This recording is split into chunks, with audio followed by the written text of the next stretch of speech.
शिव महापुराण की कथा कहती है, यदि चतुर्थी के दिन सात गांठ वाली दुर्वा 21 ले लो और चतुर्थी के दिन गणेश जी को समर्पित कर दो।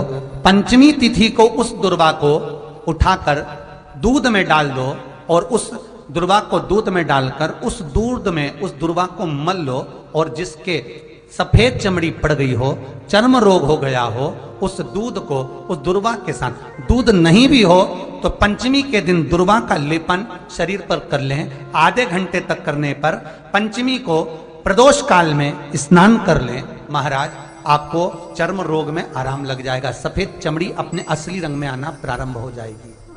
गणेश पुराण दुर्वा का मूल बता। महाराज, 21 दुर्वा के 108 बंडल बना लो।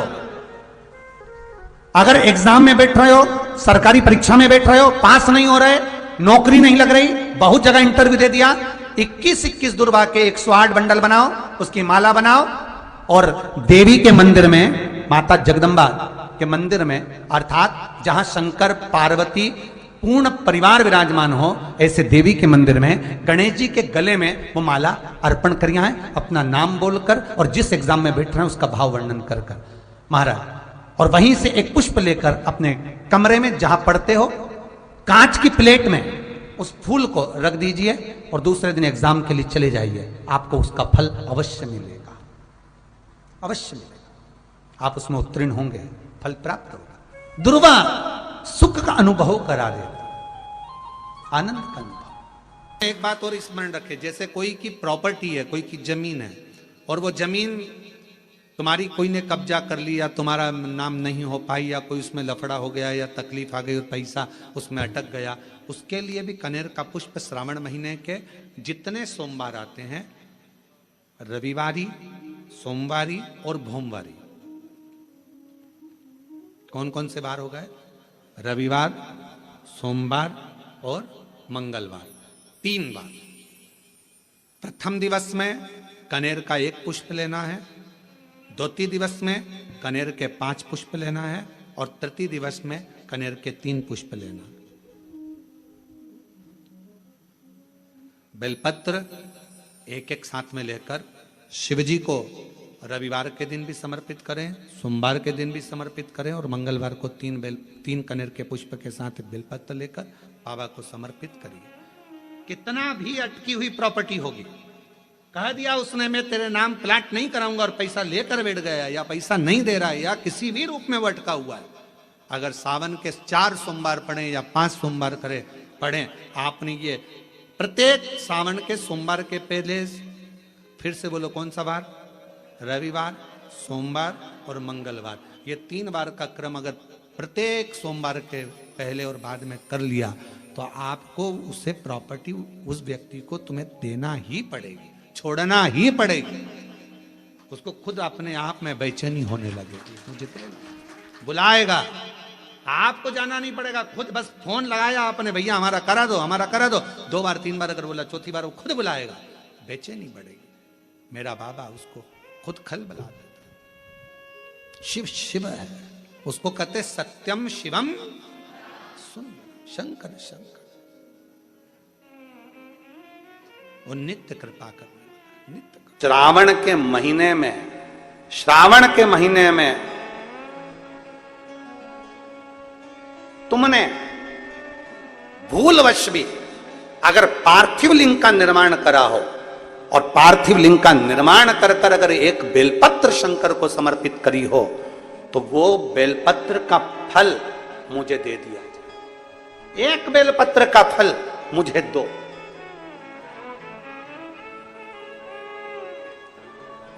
एक बेलपत्र का, हाँ, केवल एक बेलपत्र का फल मुझे दे दीजिए, केवल एक बेलपत्र का फल मुझे प्रदान कर दीजिए, केवल एक बेलपत्र का फल मुझे दे दीजिए। एक बेलपत्र, हाँ। पार्वती जी कहती हैं इस बच्चे के लिए, मैंने हजारों वर्ष तक अगर तप करा हो तो वो तप भी तू ले ले, मैं तुझे देने को तैयार हूं। 1000 वर्ष का तप मैं घड़ियाल तुझे देने को तैयार हूं, पर एक निवेदन है कि श्रावण महीने में जो मैंने एक पार्थिव लिंग का निर्माण करा और जो बेलपत्र समर्पित करा, उसका पुण्य मैं तुझे नहीं दे सकती। 1000 वर्ष का पुण्य ले ले, मैं दे दूंगी, पर एक श्रावण के महीने के पार्थिव लिंग के पूजन का एक बेलपत्र का पुण्य नहीं दे सकती। घड़ियाल कहता है, मुझे तुम्हारे 1000 वर्ष का तप नहीं चाहिए, मुझे तो केवल एक श्रावण महीने के पार्थिव लिंग पूजन का एक बेलपत्र का फल चाहिए। तब पार्वती जी ने विचार करा, अब जरा विचार आप करिएगा, 1000 वर्ष तक तप करने का फल घड़ियाल नहीं ले रहा है, एक सावन के महीने के पार्थिव लिंग के पूजन में जो बेलपत्र समर्पित किया गया उसका फल ले रहा है। मतलब समझने का विषय है कि एक पार्थिव लिंग सावन के महीने में बनाया जाता है और उस पे एक बेलपत्र चढ़ाई जाती है, तो 1000 वर्ष के तप का फल ज्यादा है, उसका फल ज्यादा है। 1000 वर्ष से ज्यादा तप के फल से बड़ा फल है पार्थिव शिवलिंग का निर्माण श्रावण महीने में कर कर एक बेलपत्र समर्पित कर। एक बेलपत्र करिए आप लोगों ने, किस किसने पूजन करी, जरा हाथ उठाओ। सभी ने करा है, रखो वापिस। आप जरा विचार करिए कि 1000 वर्ष के पूजन के फल के बराबर एक पार्थिव लिंग के निर्माण को और एक बेलपत्र समर्पित करने का फल प्राप्त हो जाए। एक और शंभु शरणे पड़े मांगू घड़ी रे घड़ी, दुख काटो दया करी ने दर्शन।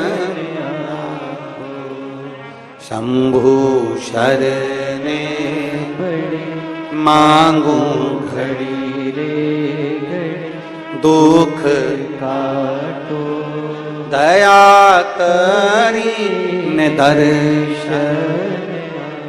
बोल बम का नारा है, जरा जम के बोलो, बोल बम का नारा है, सारी समस्या का हल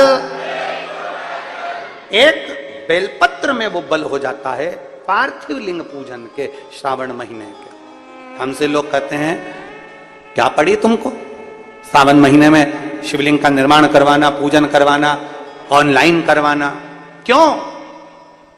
हम कहते हैं भूलवश भी अगर कोई अपने घर में सावन के महीने में पार्थिव लिंग का निर्माण कर लेता है, पूजन कर लेता, भूलवश भी, और एक बेलपत्र समर्पित कर देता है, उसको हजारों वर्ष का पुण्य फल तप का तो वैसे ही प्राप्त हो।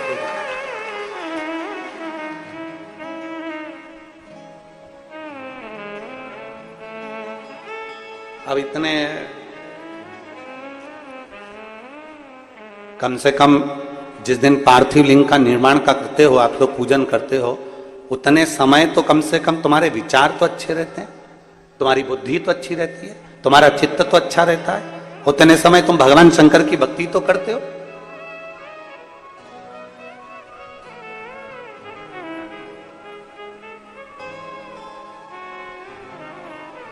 तुम्हारे पास में उस समय पर भक्ति तो अविरल रहती है। रोज आप अगर शमी के पत्ते को नहीं चढ़ा सकते, महीने में 1 बार या 2 बार शमी का पत्ता शंकर के ऊपर अवश्य समर्पित करना चाहिए। क्यों? शरीर में अगर कोई बड़ी बीमारी आने वाली होती है तो बाबा उस विष को समाप्त कर देते हैं, मात्र शमी का पत्ता समर्पित कर देते हैं। भले महीने में 2 बार चढ़ाओ, हफ्ते में 1 बार चढ़ाओ, तुम्हारा मन पड़े तो हफ्ते में 2 बार चढ़ाओ। ज्यादा बीमारी है, शमी का पत्ता एक शिवजी के शिवलिंग पर और एक पत्ता जहां से पानी बहकर नीचे गिरता है ना, जलाधारी में से शिवजी पे जल चढ़ाया। जैसे